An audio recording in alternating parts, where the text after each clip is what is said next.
Counting ക്ലാസ്സിലേക്ക് എല്ലാവർക്കും സ്വാഗതമുണ്ട്. നമ്മൾ ഇന്ന് പരിചയപ്പെടാൻ പോകുന്നത് സ്കോഡയുടെ റാപ്പിഡാണ്. റാപ്പിഡിൻ്റെ ഇത് അംബീഷൻ എന്ന് പറഞ്ഞ എഡിഷനിൽ അംബീഷൻ എന്ന ഓപ്ഷനിൽ വന്നിരിക്കുന്ന വാഹനമാണ്. ഡീസലാണ്, ഡീസൽ ഓട്ടോമാറ്റിക് വാഹനം, DSG ഗിയർ ബോക്സാണ് വന്നിരിക്കുന്നത്. അപ്പോൾ നമുക്ക് ഇതിൻ്റെ പവറും കാര്യങ്ങളൊക്കെ ഇട്ട് പറയേണ്ട ആവശ്യമില്ലല്ലോ. അത് മാത്രമല്ല, നമുക്ക് ഈ ഒരു കളർ നിങ്ങൾ ശ്രദ്ധിച്ചാൽ മനസ്സിലാവും. ഇത് സ്കോഡയുടെ തന്നെ VRS ഒക്ടാവിയ VRSലേക്ക് വന്നിരിക്കണം. അതേ സെയിം കളർ അടിച്ചേക്കണാണ് സ്കോഡൊക്കെ. ഈ റാപ്പിഡിന് ആ ടൈമിൽ ഈ ഒരു കളർ വരുന്നുണ്ടായില്ല. ഇപ്പോഴും വരുന്നുണ്ടോ എനിക്കറിയാൻ പാടില്ല, സ്ലാവിയിലൊക്കെ ഉണ്ടോ എനിക്കറിയാൻ പാടില്ല. പക്ഷേ ഇത് എക്സ്ട്രാ ചെയ്തേക്കണതാണ്, ഷോറൂമിൽ നിന്ന് ചെയ്തേക്കുന്ന കളറാണ് ഈ വന്നേക്കുന്നത്. അതുകൂടാതെ തന്നെ അലോയ്സും കാര്യങ്ങളും നോക്കുകയാണെങ്കിൽ ഒരു അറൗണ്ട് 1 lakhൻ്റെ അടുത്ത് വരുന്ന റേറ്റ് വരുന്ന അലോയ്സും കാര്യങ്ങളൊക്കെയാണ് ഇതിനകത്ത് ഇട്ടേക്കുന്നത്. അപ്പോൾ ഇതിൻ്റെ ഫുള്ള് വീഡിയോ ഞാൻ കാണിച്ചേക്കാം. ഇന്റീരിയേഴ്സ് എക്സ്റ്റീരിയേഴ്സ് എല്ലാം വിശദമായിട്ട് കാണിക്കുന്നുണ്ട്. വീഡിയോ സ്കിപ്പ് ചെയ്യാതെ ഇതിൻ്റെ കണ്ടേക്കാം. അതിനുശേഷം നമുക്ക് ഇതിൻ്റെ റേറ്റും കാര്യങ്ങളൊക്കെ സംസാരിക്കാം. നമ്മളിന്ന് പരിചയപ്പെടാൻ പോകുന്നത് ഒരു വെറൈറ്റി കളറിൽ വന്നേക്കണ സ്കോഡ റാപ്പിഡാണ്. അപ്പോൾ റാപ്പിഡിന് ലുക്ക് നോക്കാം കേട്ടോ. നല്ല കലക്കം വണ്ടി, രക്ഷയില്ലാത്ത കളറാണത്. ഇപ്പോൾ എത്ര പേർക്ക് കളർ ഇഷ്ടമാവും എന്നൊരു സംശയം എനിക്കുണ്ട്. കാരണം ഇതിപ്പോൾ നിലവിൽ ഞാൻ കണ്ടുകൊണ്ടിരിക്കുന്നത് സ്കോഡയുടെയും അതേപോലെ തന്നെ നമുക്ക് BM-ലും ഈ ഒരു കളർ വരുന്നുണ്ടെന്നാണ് എനിക്ക് തോന്നുന്നത്. ഇതിൻ്റെ ആക്ച്വൽ കളർ നമുക്ക് പേര് നമുക്ക് RC നോക്കേണ്ടി വരും. പക്ഷേ വാഹനം നല്ല കലക്കം വാഹനം ഉണ്ടോ. ലുക്ക് നോക്കാം കേട്ടോ. നല്ല രീതിയിൽ പണിയെടുത്തിട്ടുണ്ട്. ഇപ്പോൾ നമുക്ക് ഇതിൻ്റെ ഇൻറ്റീരിയേഴ്സൊക്കെ നോക്കിക്കഴിഞ്ഞാൽ സീറ്റൊക്കെ ഒരു രക്ഷയില്ല സീറ്റ്സാണ്. അത് ഞാൻ വിശദമായിട്ട് കാണിച്ചു തരാം. അതേപോലെ തന്നെ ടയേഴ്സും അലോയ്സൊക്കെ നോക്കാം. ചെറിയ രീതിയിൽ പ്രൊഫൈലിൽ വ്യത്യാസങ്ങളൊക്കെ നമുക്കിവിടെ കാണാൻ പറ്റും. പക്ഷെ നമ്മൾ എടുത്ത് പറയേണ്ടത് വാഹനത്തിൻ്റെ ക്വാളിറ്റി തന്നെയാണ്. പക്ക ഷോറൂം കണ്ടീഷനിലിരിക്കുന്ന സ്കോഡ റാപ്പിഡാണ് നിങ്ങൾ കണ്ടുകൊണ്ടിരിക്കുന്നത് കേട്ടോ. നല്ല വൃത്തി തന്നെ ഇരിക്കുന്ന വാഹനം. നമുക്കിതിൻ്റെ വീലാസിലേക്കും ടയർ കണ്ടീഷനിലേക്കും ഒന്ന് വേഗം ഇവിടെ കൂടെ കാണാം. ചെറിയ രീതിയിലുള്ള സ്റ്റിക്കർ വർക്ക് കാര്യങ്ങളൊക്കെ നമുക്കിവിടെ കാണാം. നല്ല ഗ്രിപ്പൊക്കെ ടയേഴ്സൊക്കെ ഉണ്ട്. അലോയ്സും നല്ല ക്വാളിറ്റി തന്നെ ഇരിക്കുന്ന അലോയ്സാണ്. ചെറിയ രീതിയിലുള്ള സ്ക്രാച്ചും കാര്യങ്ങളൊക്കെ നമുക്ക് കാണാൻ പറ്റും. പക്ഷേ നല്ല കോസ്റ്റ്ലി അലോയ്സാണ് കേട്ടോ. എൻ്റെ ഒരു അഭിപ്രായത്തിൽ ഒരു 1 lakhന് താഴെ അലോയ്സിന് റേറ്റ് വരും. അതിലെ ബോണറ്റ് നോക്കാം. ബോണറ്റായാലും നീറ്റായിട്ടിരിക്കുന്ന ബോണറ്റ് നമുക്ക് കാണാം. ലാമ്പ് നോക്കാം. ലാമ്പ് നല്ല വൃത്തി തന്നെ ഇരിക്കുന്നുണ്ട്. അതേപോലെ ഫോഗ് ലാംപ്സും നീറ്റായിട്ടിരിക്കുന്ന ഫോഗ് ലാംപ്സുമാണ്. ഫ്രണ്ട് ഗില്ലും കാര്യങ്ങളും നോക്കാം കേട്ടോ. നല്ല ഭംഗിയിൽ തന്നെ ഇരിക്കുന്ന ഗിൽസ് നമുക്ക് കിട്ടുന്നുണ്ട്. ലാമ്പായാലും ക്വാളിറ്റി തന്നെ ഇരിക്കുന്നു. ഫോഗ് ലാമ്പും നീറ്റായിട്ടിരിക്കുന്നത് കാണാം. നമുക്കിവിടെ വീലാർച്ച് നോക്കാം. ഈ വീലാർച്ച് ആയാലും നീറ്റായിട്ട് കാണാം. നല്ല ഗ്രിപ്പും ടയേഴ്സൊക്കെ ഒന്നുണ്ട്. അലോയ്സും നല്ല ക്വാളിറ്റി തന്നെ ഇരിക്കുന്ന അലോയ്സും നമുക്കിവിടെ കാണാം. 2 ഡോറും നോക്കാം. 2 ഡോറായാലും നീറ്റ് ആൻഡ് ക്ലീൻ ആയിട്ടിരിക്കുന്ന ഡോർസ് നമുക്കിവിടെ കാണാം. സൈഡ് പോർഷൻ നോക്കാം. നല്ല ഭംഗിയിൽ തന്നെ ഇരിക്കുന്ന സൈഡ് പോർഷൻ നമുക്ക് കിട്ടുന്നുണ്ട്. നമുക്കിവിടെ വീലാർച്ച് നോക്കാം. നീറ്റായിട്ട് ഇരിക്കുന്നു. നല്ല ഗ്രിപ്പ് നല്ല ഗ്രിപ്പ് എന്ന് പറയാനുള്ള ഗ്രിപ്പ് കുറച്ച് കുറവാണ്. അലോയ്സും നല്ല ക്വാളിറ്റി തന്നെ ഇരിക്കുന്ന അലോയ്സും നമുക്കിവിടെ കാണാൻ പറ്റും. ഇപ്പോൾ എടുത്തു പറയുന്നത് നമ്മൾ സ്കോഡ വാഹനങ്ങളിൽ കാണുന്ന സംഭവമാണ് ഈ ലൈനിങ് ഒക്കെ കറക്റ്റായിരിക്കും കേട്ടോ. ആ ഒരു ഫിനിഷിങ്ങാണ് നമുക്ക് വാഹനത്തിൽ ഇവിടെ എടുത്ത് പറയേണ്ടത്. ബാക്കിലേക്ക് വരുമ്പോൾ ഇവിടെ നമുക്ക് വീലാർച്ച് ഡീഫോക്കസും കാര്യങ്ങളൊക്കെ വരുന്നുണ്ട്. ചെറിയൊരു ലിപ്പ് നമുക്ക് നിൽക്കുന്നുണ്ട്. സ്പോയിലർ എന്ന് പറയാൻ പറ്റില്ല.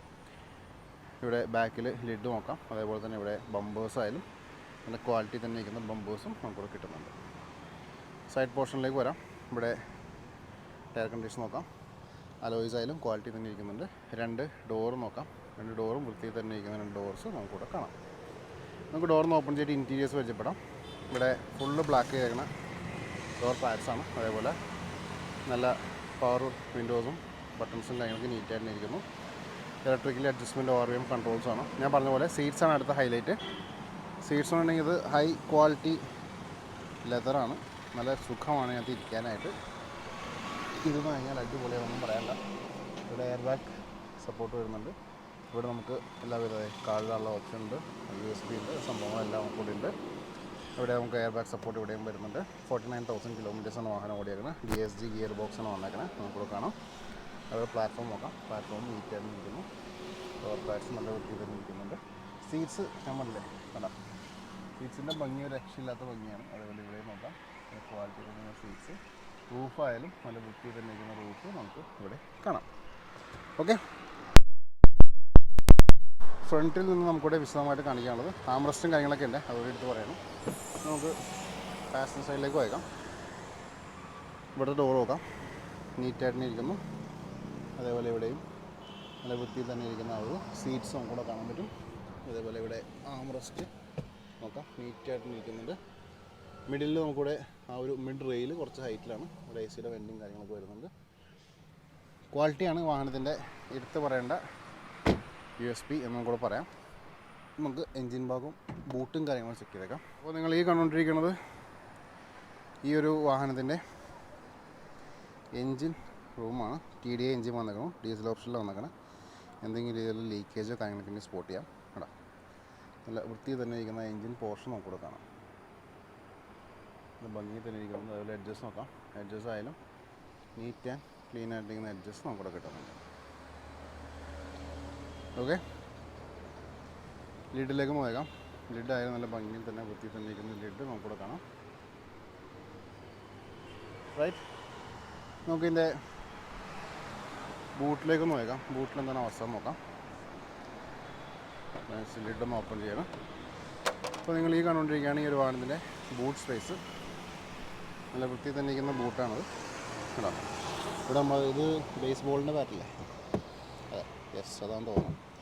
ഓക്കെ, അതേപോലെ തന്നെ നിങ്ങൾക്ക് ഇനി പ്ലാറ്റ്ഫോം നപ്പ് ചെയ്യാം. ടയേഴ്സ് റോഡ് ടച്ച് ചെയ്യാത്ത ടയേഴ്സാണ് നിങ്ങൾ കണ്ടുകൊണ്ടിരിക്കുന്നത്. അതേപോലെ തന്നെ പ്ലാറ്റ്ഫോമിൻ്റെ ഏരിയ കാര്യങ്ങൾ നോക്കാം. നീറ്റായിട്ട് ഇരിക്കുന്നു. എഡ്ജസ്റ്റിലേക്ക് ഒന്ന് പോയേക്കാം. എഡ്ജസ്റ്റിൽ എന്തെങ്കിലും രീതിയിലുള്ള റസ്റ്റിങ്ങും കാര്യങ്ങളൊക്കെ ഉണ്ടോ നോക്കാം. അതേപോലെ തന്നെ ഇതിൻ്റെ ലിഡ് നോക്കാം. ലിഡായാലും നല്ല ക്വാളിറ്റി തന്നെ ഇരിക്കുന്ന ലിഡ് നമുക്ക് ഇവിടെ കാണാൻ പറ്റും. ഓക്കെ, അപ്പോൾ ഇതിലേക്കായിരുന്നു വാഹനത്തിൻ്റെ ഇൻറ്റീരിയേഴ്സ് ആൻഡ് എക്സ്റ്റീരിയേഴ്സ്. ഇനി നമുക്കിതിൻ്റെ റേറ്റും കാര്യങ്ങളൊക്കെ ഒന്ന് വിശദമായി സംസാരിക്കാം. അപ്പോൾ എല്ലാവരും ഈ ഒരു വാഹനം ഫുള്ള് കണ്ടിട്ടുണ്ടാവും എന്ന് ഞാൻ പ്രതീക്ഷിക്കുന്നു. നമുക്ക് ഇനി റേറ്റിലേക്ക് കടക്കാം. റേറ്റിലേക്ക് കടക്കുന്നതൊക്കെ ആകുമ്പോൾ എനിക്കൊരു ഇൻസ്റ്റാ പേജും ഫേസ്ബുക്ക് പേജും ഉണ്ട്. രണ്ടിൻ്റെ ലിങ്ക് ഡിസ്ക്രിപ്ഷനിൽ ക്ലിക്ക് ചെയ്തൊന്ന് ഫോളോ ചെയ്തേക്കാം. വാഹന സംബന്ധമായുള്ള അപ്ഡേറ്റ്സ് എല്ലാം ഡെയിലി നിങ്ങളിലേക്ക് എത്തും. നമ്മുടെ ചാനൽ കൂടി മാത്രമായിരിക്കും 35,000 രൂപ മുതൽ ലക്ഷക്കണക്കിന് വരെയുള്ള വാഹനങ്ങൾ ഡെയിലി നിങ്ങളിലേക്ക് എത്തുന്നത്. ഓക്കെ, നമുക്ക് ഈ വാഹനത്തിൻ്റെ ആസ്കിംഗ് പ്രൈസ്, അപ്പോൾ ഈ ഒരു automatic diesel automatic DSG gear box വന്ന ഈ വാഹനത്തിൻ്റെ ആസ്കിംഗ് പ്രൈസ് 11.5 ലക്ഷം രൂപയാണ്. 11.50 ലാക്സ് നെഗോഷ്യബിൾ ആയിരിക്കും. Oscar car showroom, used car showroom ആലുവയിൽ തന്നെ പറൂർ ജംഗ്ഷൻ്റെ അടുത്തുള്ള ഈ ഷോറൂമിലേക്ക് വരികയാണെങ്കിൽ ഈ വാഹനങ്ങൾ കാണാം. അതേപോലെ തന്നെ ഒട്ടനവധി വാഹനങ്ങൾ നമുക്ക് കാണാൻ പറ്റും. അപ്പോൾ ഇത്രയൊക്കെയാണ് വിശേഷങ്ങൾ. Thank you.